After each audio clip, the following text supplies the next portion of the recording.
마가복음 10장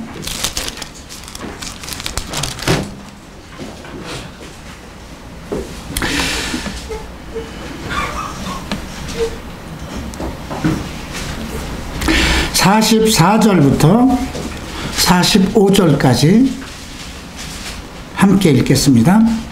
너희 중에 누구든지 가장 으뜸이 되고자 하는 자는 모든 사람의 종이 되어야 할지니라. 사람의 아들이 섬김을 받으러 오지 아니하고 도리어 섬기며 자기 생명을 많은 사람의 대속물로 주려고 왔느니라 하시니라. 아멘입니다. 자, 우리는 지난 9장에서 미리 보는 천국이라고 해요. 그 시대에, 지금 우리는 이미 그리스도의 시대에 살고 있기 때문에 천국에 들어와 있는 백성입니다. 우리는 천국 백성입니다. 물론 예루살렘, 그 본성, 하늘에 있는 예루살렘, 이제 주님이 이 땅에 와서 펼쳐질 천년왕국, 그것은 우리가 바라보고 있고 우리가 들어갈 곳입니다. 그러나 이미 우리가 예수를 믿고 또 그리스도의 그 계획대로 세워진 하나님의 집에, 성전에 나와 있는 모든 사람들은 이미 천국 백성들입니다. 하나님의 나라를 상속받을 백성들입니다.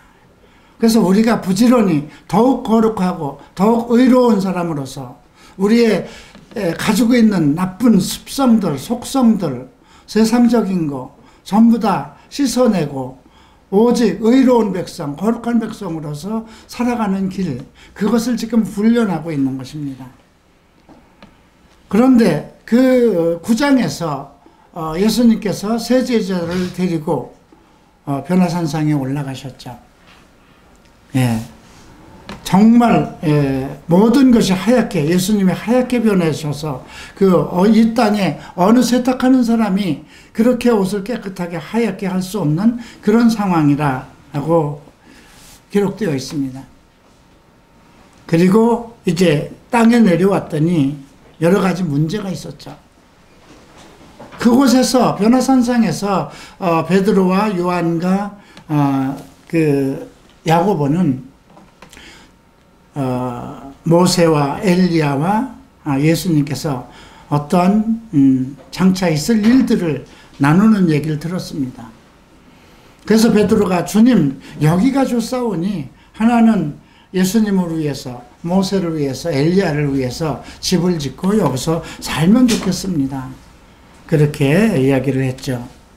그때 주님은 하늘에서 소리가 들려서 아니다 그러셨죠. 이는 내 사랑하는 아들이니 너희는 저희 말을 들으라. 우리에게는 모세나 또 엘리야나 그들은 우리와 똑같은 사람입니다. 그러니까 하나님의 집의 종입니다. 그러나 예수는 하나님의 집의 아들로, 상속자로, 주인으로 오셨습니다. 그래서 우리에게는 예수만 믿으면 되는 거예요. 예, 모세나 또 엘리야는 주님의 말씀을 받아서 우리에게 전달한 똑같은 하나의 선지자 반열에 있는 사람들입니다. 그런데 이 땅에 내려오니까 문제가 있었어요. 9명의 제자들이 서기관들하고 논쟁을 하고 있었어요. 무슨 논쟁을 했을까요? 율법이 옳으냐, 복음이 옳으냐, 그걸 가지고 서로 다퉜겠죠. 근데 한쪽에서는 제자들에게 좀 이 귀신 들린 내 아들을 좀 어떻게 좀 해달라고, 치유해달라고, 그 아비가 어린 아들을 데리고 왔는데 어린아이는 그 귀신이 들어서 계속 뒹굴고 문제가 있는데 9명의 제자들, 이 땅에 있는 9명의 제자들은 논쟁을 하고 있었어요. 12명에서 3명은 하나님의 나라 천국을 보고 있었고요. 장차 그리스도의 날에 펼쳐질 하나님의 나라를 보고 있었고요. 9명은 이 땅에서 신학적인 논쟁을 하고 있었어요. 지금 우리가 사는 교회의 현실이 그렇지 않을까 싶습니다. 과연 이 땅에 있는 이제 장차 모든 그리스도의 나라를 소망하는 교회들이 지금 이 세상에 얼마나 될까요? 그리고 또 제자들은 또 이제 예루살렘으로 올라가는 도중에 논쟁을 합니다. 네. 예수님께 누가 크냐 이런 논쟁을 하게 되죠. 누가 클까요? 근데 오늘 이야기도 또 마찬가지입니다. 오늘 10장에도 9장과 같은 이야기가 펼쳐집니다. 오늘 이 10장에선 두 가지 부류로 나누어지는데요. 첫 번째 부류는 그리스도의 시대를 살면서 율법 시대를 사는 사람들.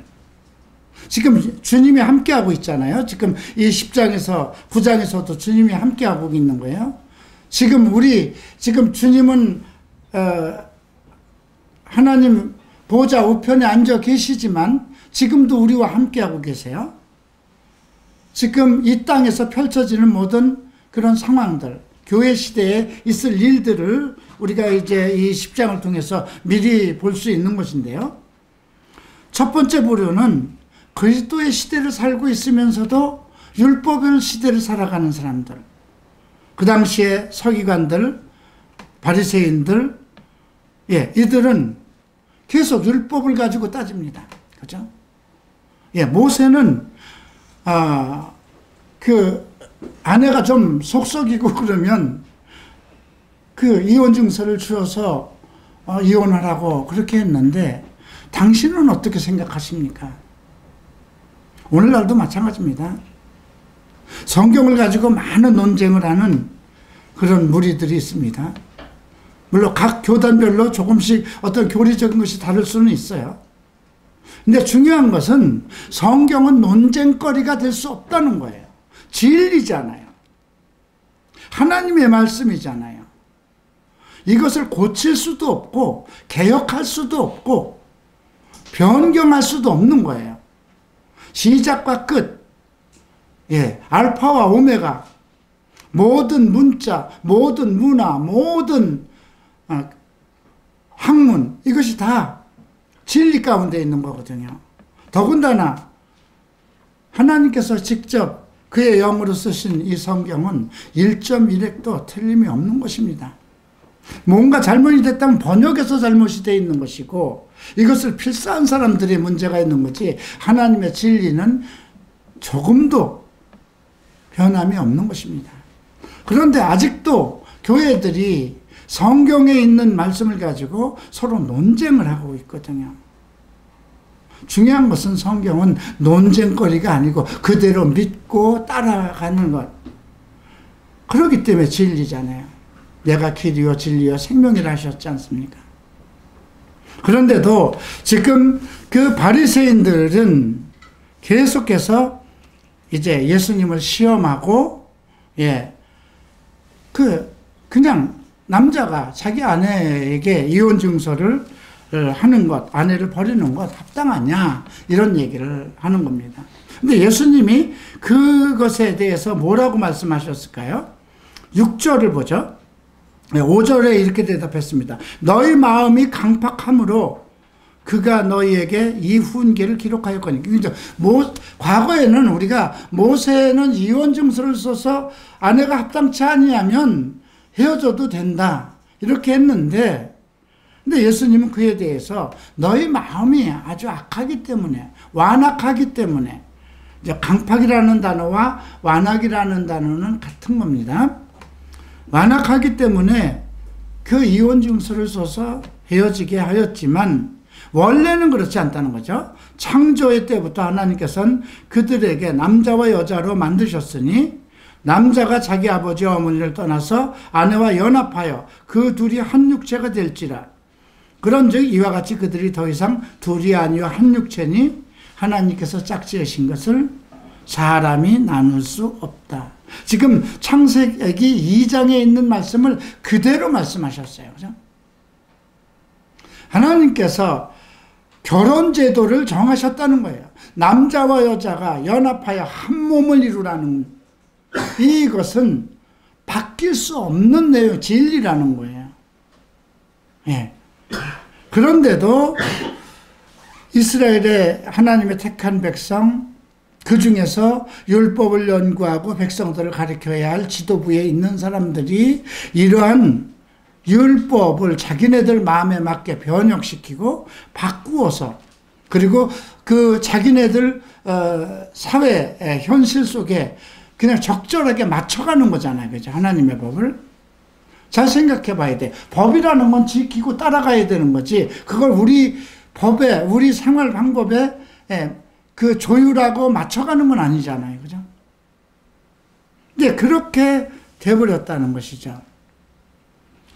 자, 그리고 나서 이제 한 발 더 나가서 지금 남자와 여자가 부모를 떠나서 결혼을 하는 것, 하나님께서 정하신 거니까 사람이 헤어지게 할 수 없다. 이걸 전제로 하고 나서 어떤 말씀을 하셨냐면, 누구든지 자기 아내를 버리고 다른 여자와 결혼하여 그녀를 대적하여 그러면 그 여자에 대해서 간음하는 거죠. 결혼을 했어요. 근데 헤어지고 딴 여자와 결혼하면 이 여자에 대해서 간음을 하는 거예요. 그 다음 또 누구든지 이제 자기 남편을 버리고 다른 남자와 결혼하면 간음하는 거다. 쌍방이 다 똑같다는 거예요. 네.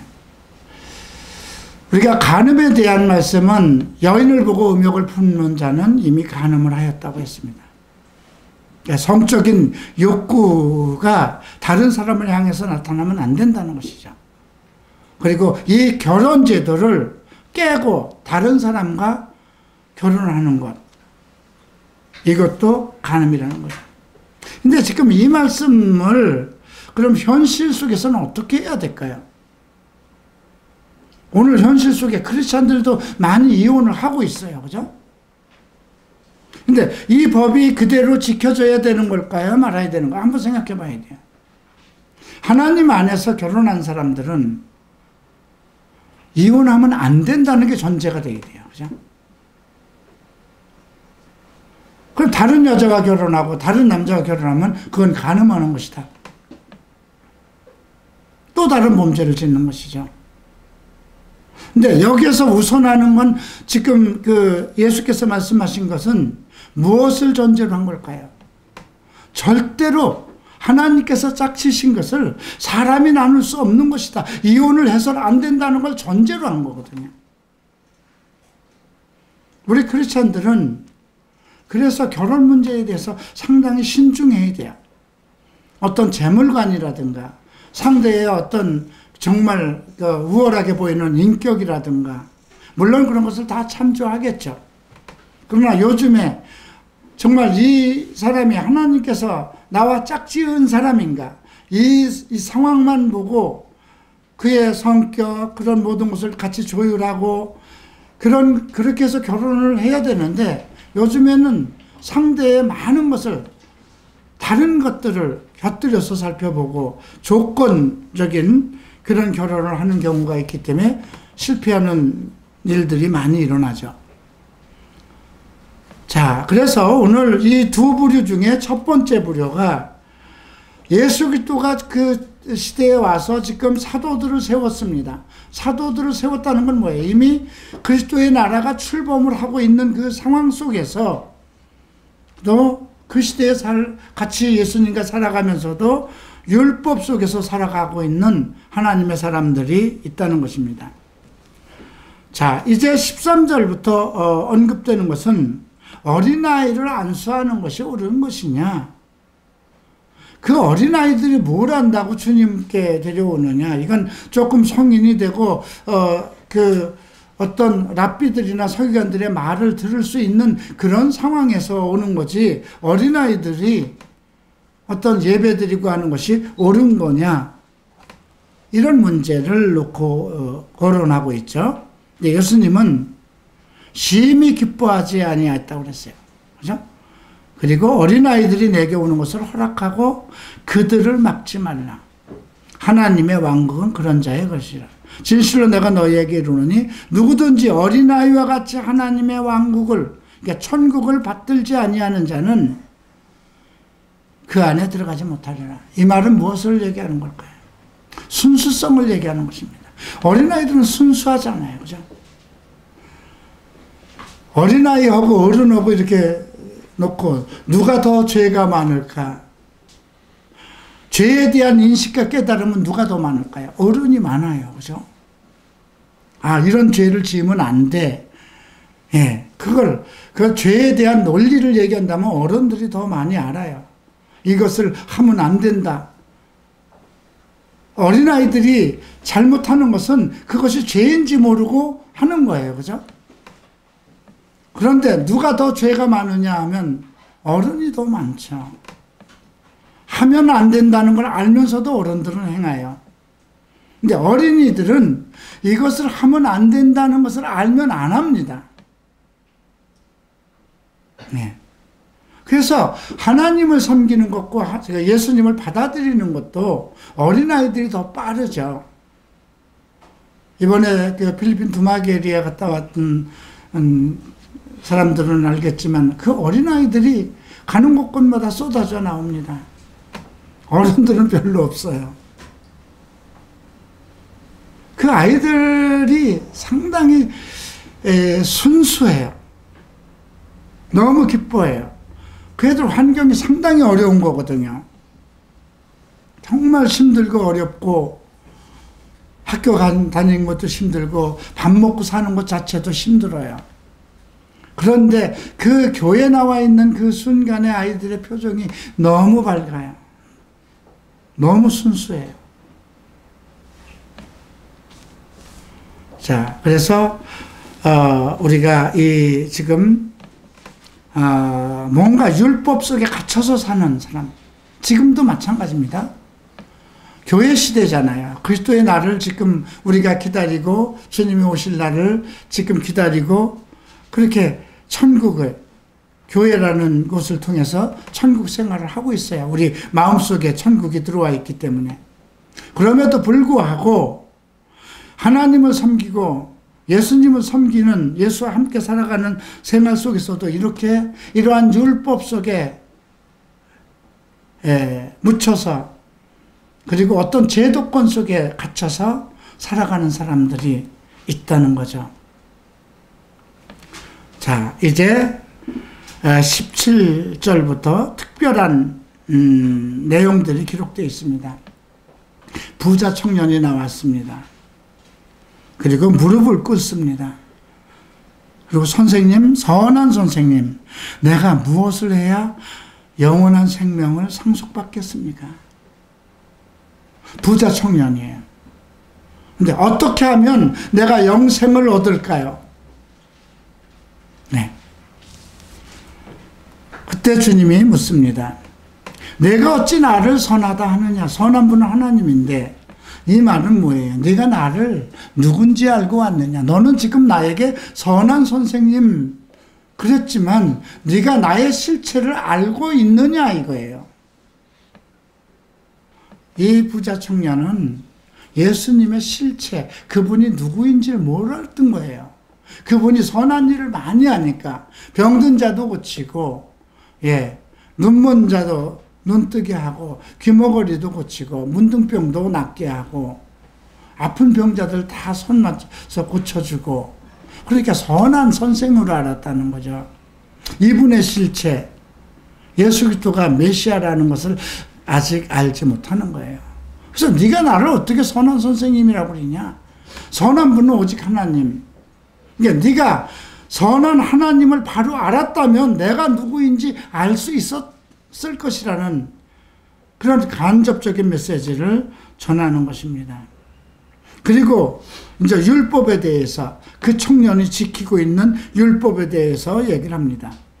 내가 간음하지 말라, 살인하지 말라, 도둑질하지 말라, 거짓 증언하지 말라, 속여 뺏지 말라, 내 아버지와 아버지를 공경하라. 십계명 속에서 사람들 관계에 있는 계명만 언급했습니다. 그죠? 그런데도 그것이 순서가 바뀌었어요. 그죠? 아버지와 어머니가 밑으로 갔어요. 이게 먼저 올라와야 되는 건데 간음이 먼저 나왔어요. 그러니까 상당히 이 청년은 도덕적인 청년입니다. 이런 간음하고 살인하고 도둑질하고 거짓 증거하고 속여 뺏는 것 이런 것 안 하고 부모에게도 공경하는 그런 청년이었던가 봅니다. 그랬더니 내가 어려서부터 이런 것은 다 지켰습니다. 어려서부터. 가정교육을 잘 받았다는 거죠. 그런 가정 속에서 잘 자랐다는 거죠. 근데 지금 청년이 부자 청년이라고 그랬는데 부자 청년이 뭘 해서 돈을 모았을까요? 그 시대에 증권이 있었던 것도 아니고 로또가 있었던 것도 아닌데 부모에게 받은 거죠. 그죠? 그런데도 내가 어려서부터 그것을 잘 지켰습니다. 그 말씀을 들은 예수님께서 그를 사랑하셨다는 것입니다. 왜 사랑하셨을까요? 부자로서 율법을 지키고 산다는 건 쉽지 않았기 때문에.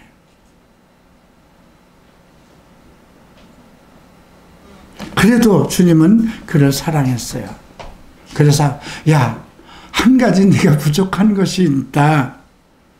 내 모든 걸 좀 다 팔아서 가난한 사람들한테 주고 그러면 하늘에서 보화가 있을 것이다.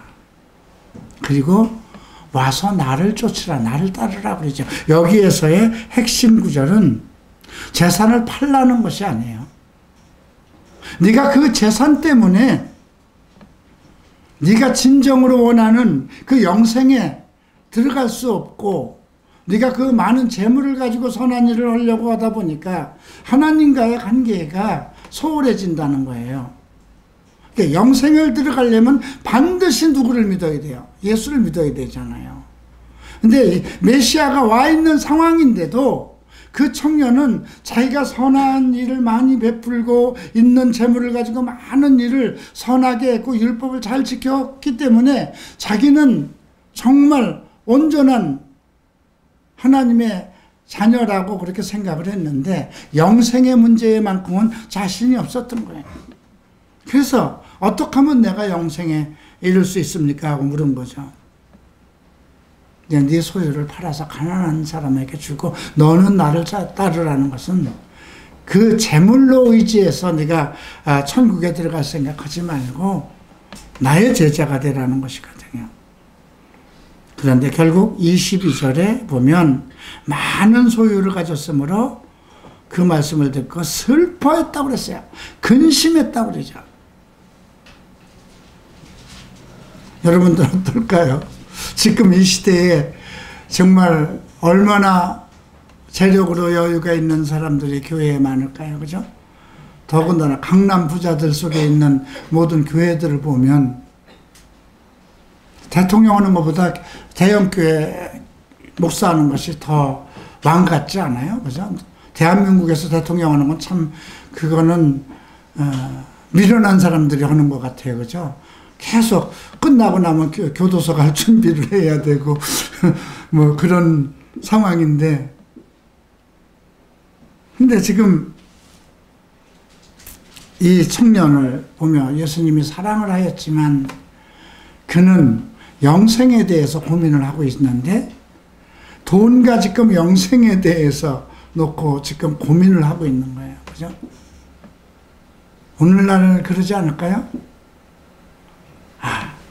돈만 있으면 내가 이 세상 얼마나 편하게 아파트도 살 수 있고 넉넉하게 존경받으면서 선한 일도 하고 교회도 헌금도 하고 선교도 충분히 하고 얼마나 선한 일을 내가 많이 할 수 있을까?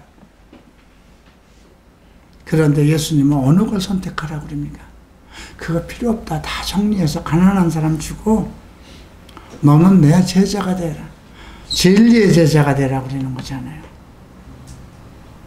근데 여러분들한테 지금 똑같은 질문을 한다면, 그죠? 오늘 이제 질문이 몇 가지가 지금부터 이렇게 언급되고 있는데요. 자, 여러분들 36절을 보죠.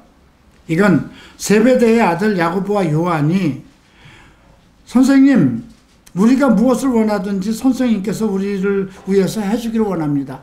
선생님, 우리가 원하는 게 있는데 그걸 좀 해주세요. 이렇게 부탁을 했어요. 근데 예수님께서 내가 너희를 위해 무엇을 해주기를 원하느냐 이렇게 물어보죠. 제자 중에 사랑하는 제자가 여기 요한과 야고보죠. 또 뒤로 한번 넘어가 보십시다.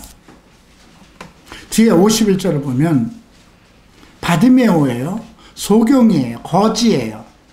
여리고성에 있어요. 여리고성에서 지금 아버지가 디메오고 그 아들은 바디메오예요. 그러니까 디메오라는 그 말뜻이 명예입니다. 아버지가 명예고 아들은 명예의 아들이에요. 근데 다른 성경을 보면 두 사람이 그 거지가 돼서 앉아 있었다고 하니까 아마 부자지간이 다 앉아 있지 않았을까 싶어요. 근데 이름은 명예라는 이름을 가지고 있습니다. 근데 그가 이제 예수님한테 막 다윗의 자손이여 다윗의 자손이여 내게 나를 불쌍히 여기소서 내게 긍휼을 베풀어 달라고 소리를 지릅니다. 사람들이 막 야 지금 거지 주제에 장님 주제에 무슨 예수님을 참느냐고 건방진 소리 말라고 이제 막죠. 네가 뭘 안다고 예수를 가리켜 다윗의 자손이냐 이렇게 소리를 질렀을 수도 있습니다. 근데 예수님이 가다가 그 소리를 듣고 멈춰서 그를 데리고 오라고 그러죠.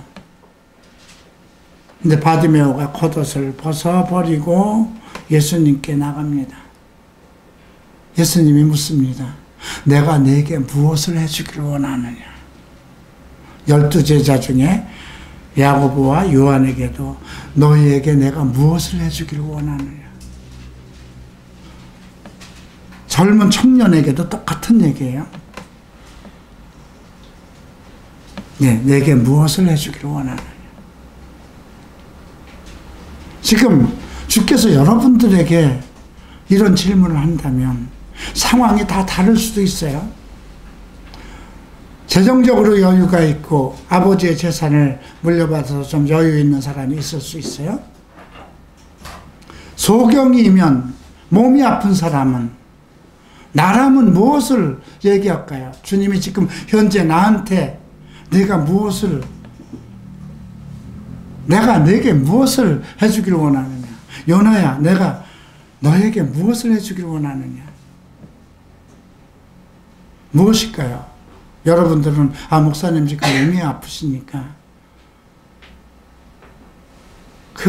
지금 그걸 치유해달라고 했어요. 여러분들은 아마 내가 그렇게 그걸 원하지 않을까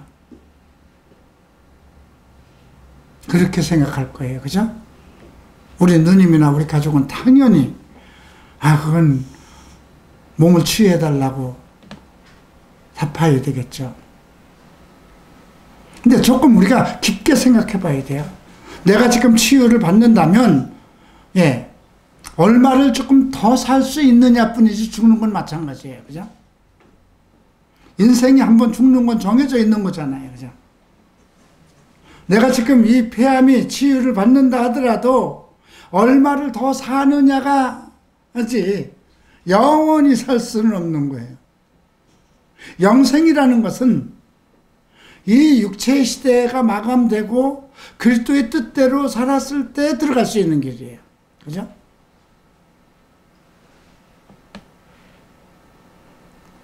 그래서 우리가 오늘 이 지금 마가복음 10장에서 주님이 나에게 지금 물어본다면 내게 무엇을 해주기를 원하느냐 이렇게 물어볼 때 우리의 대답이 어디로 가야 될 것인가? 내가 현재 가지고 있는 문제에 대한 것을 얘기할 것인가? 제자들은요, 주님 오실 때 영광 중에 하늘에서 그 천사들과 올 때에 그 오른쪽 왼쪽에 세워주세요. 누가 수석이 되느냐?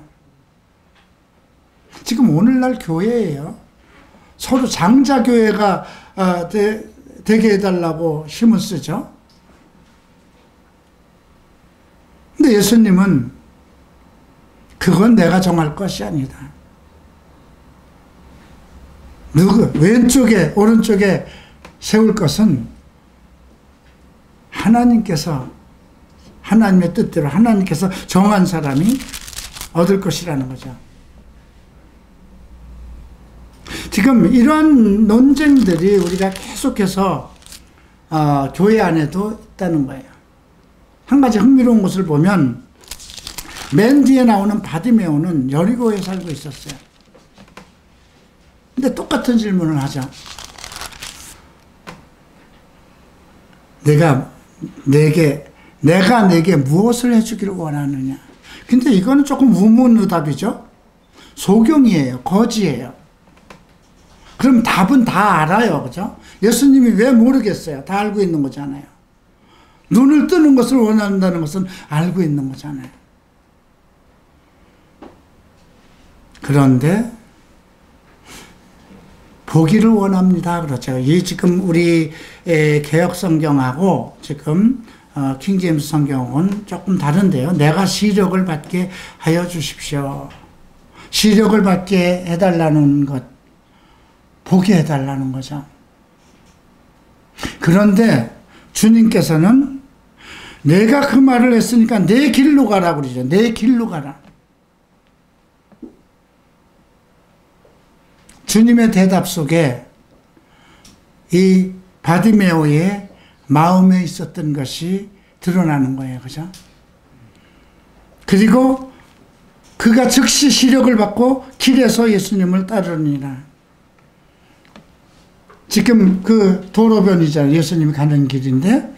그런데 지금 내 길로 가라고 하는 것은 바디메오가 꿈꾸고 있었던, 내가 만약에 눈을 뜬다면 나는 이렇게 살고 싶다. 뭐를 꿈꿨을까요? 제자가 되기를 원했던 것입니다. 제자의 길을 가고 싶었던 것입니다.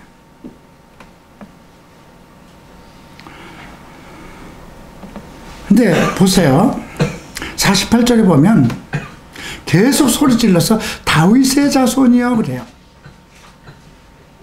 다윗의 자손이라는 건 이스라엘 백성들만 알 수 있는 계시의 말씀입니다. 다윗의 자손. 왜?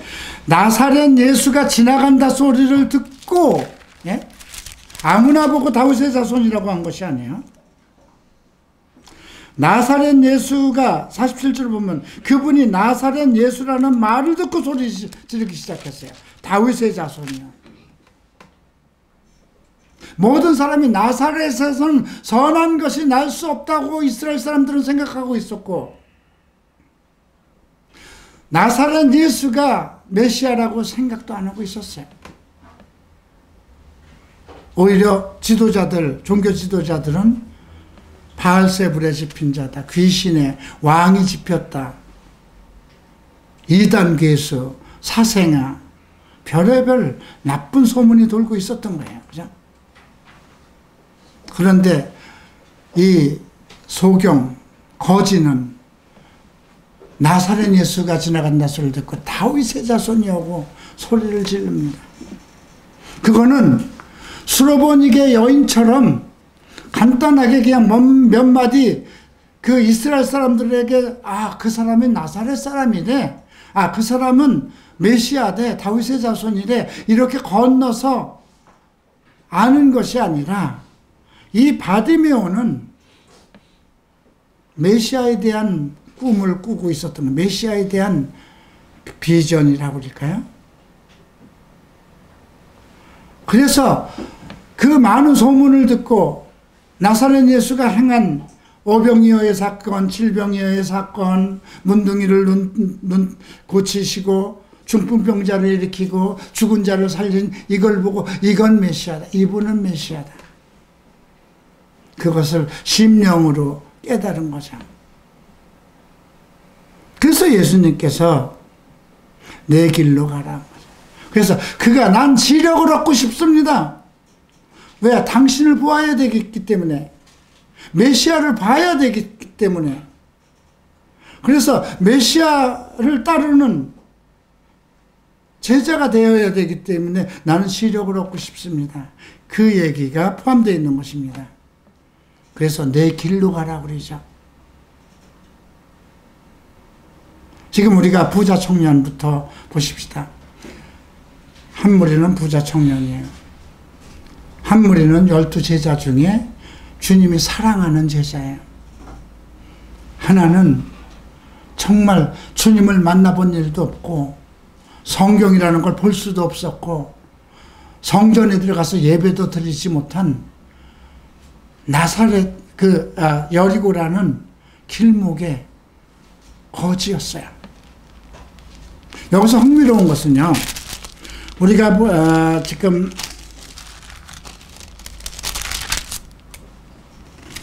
32절에 보면 그들이 예루살렘으로 올라가는 길에 있을 때, 또 33절에 보면 보라 우리가 예루살렘으로 올라간다 그랬죠.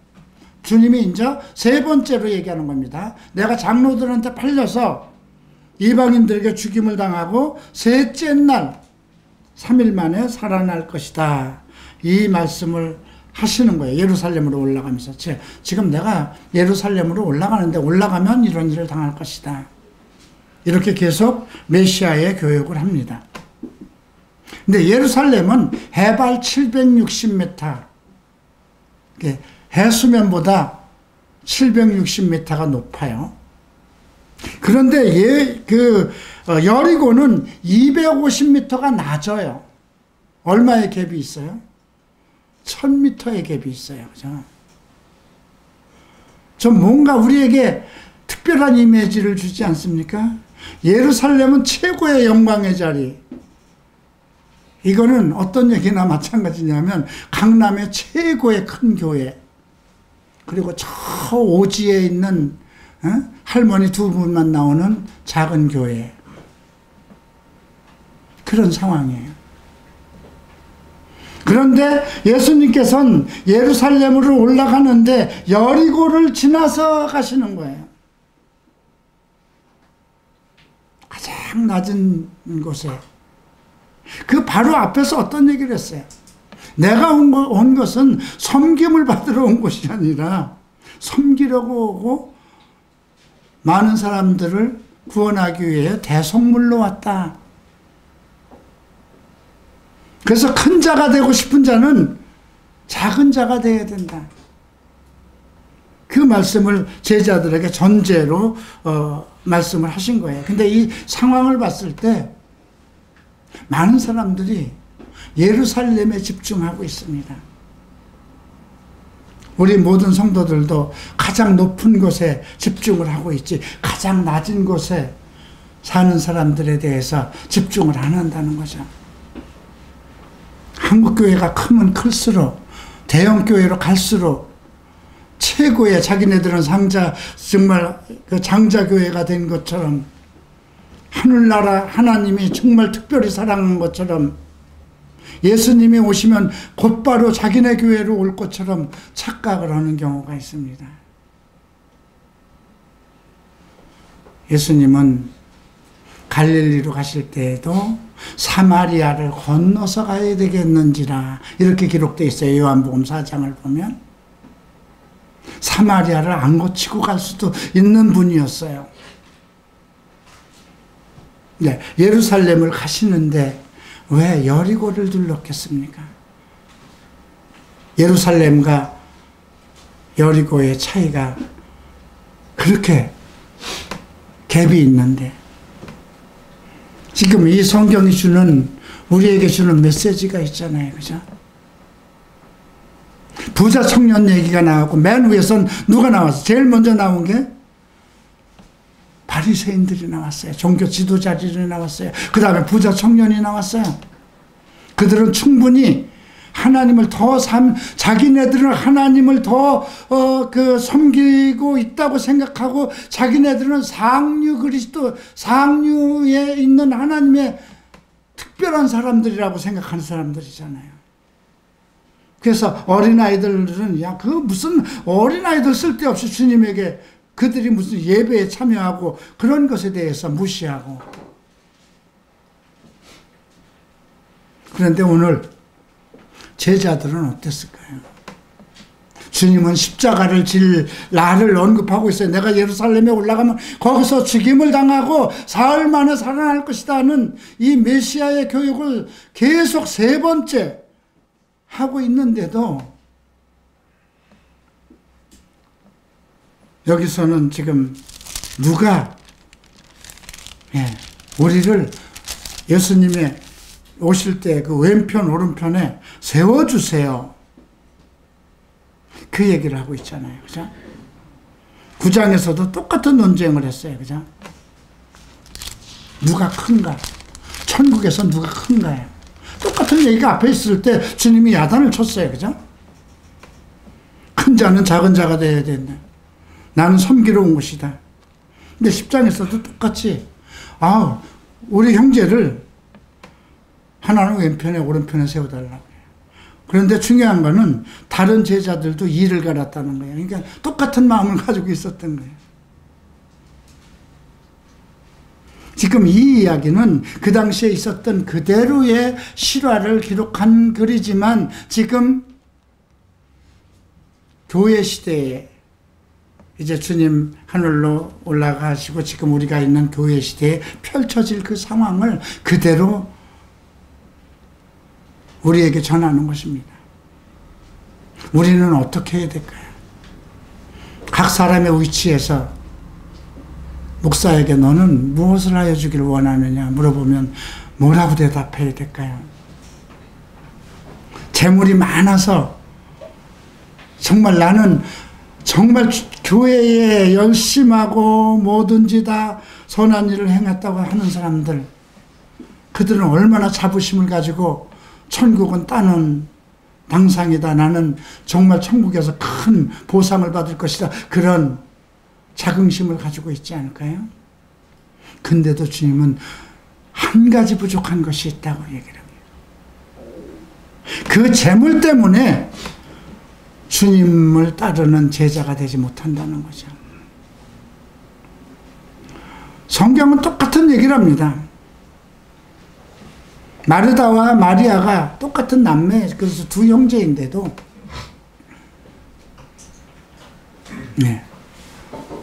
마리아는 열심히 주님을 오시면 봉사하고 음식도 준비하고 너무 바쁩니다. 그러니까 야 마리아야, 너 그렇게 너무 바쁘게 허둥댈 거 없어. 한 가지만 하든지 한두 가지만 해라. 그러나 네 동생 마리아는 좋은 것을 선택했다. 그걸 빼앗기지 않을 것이다. 마리아는 항상 주님이 오시면 턱 받치고 앉아서 말씀 듣기를 사모했던 거거든요. 두 교회의 모습을 보여주는 겁니다. 두 성도의 모습을, 어떤 사람은 열심히 그냥 봉사하고 헌신하고, 그래서 오히려 움직이지 않고 뭔가 봉사 안 하는 애들 보면은 그냥 신경질 나는 거예요.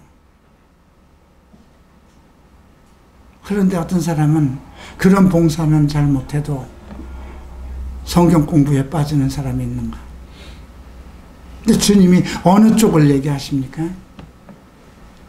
선택의 문제죠. 마리아는 좋은 것을 선택했다. 이런 것들이 지금 복음서에서 우리에게 주어지는 이런 모든 이야기가 우리가 어떻게 할 것인가, 무엇을 선택할 것인가를 얘기하는 거죠. 너의 위치는 지금 어떤 위치에 있느냐 이거죠. 비록 네가 정말 천혜의 호화 같고 앞을 보지 못하고 있다고 해도 주님을 만나는 길은 모든 것이 공평할 수 있다는 거예요. 누가 더 주님을 만나기 더 쉬울까요? 바리새인들이죠. 그들은 종교관 속에서 살고 있고 예배를 중심으로 살고 있고 율법 속에서 살고 있으니까. 또 부자 청년도 정말 조상대대로 물려받은 그 재물과 선한 행실을 행하고 그런 속에서 더 주님께 더 가까이 갈 수가 있죠. 그러나 바디메오나 지금 어린아이를 얘기하고 있어요. 그죠? 또 제자들은 어떨까요? 이미 주님께서 선택했잖아요. 사도로. 다음 교회 시대의 주역이 될 사람들이잖아요. 그들은 좀 더 주님을 더 많이 알고 있다고 생각하고 있고 자기네들은 정말 주님께서 영광 중에 오실 때에 좌우에 버티고 있을 그러한 중요한 위치에 있을 사람들이라고 생각하고 있는 겁니다. 근데 주님은 그런 그들이 가지고 있는 상황에 대해서 얘기하고 있잖아요. 실질적으로 그 심령이 주를 원하고 주님의 제자가 되기를 원하는 사람은 가장 낮은 자에 있는 자, 예루살렘과는 상상도 하지 못할 그런 바닥 인생을 치는 사람, 세상을 보는 건 둘째 쳐놓고 메시아를 본다는 것, 메시아를 만난다는 것은 생각지도 못하는 그런 위치에 있는 사람이 최종적인 명예를 줍니다. 그죠?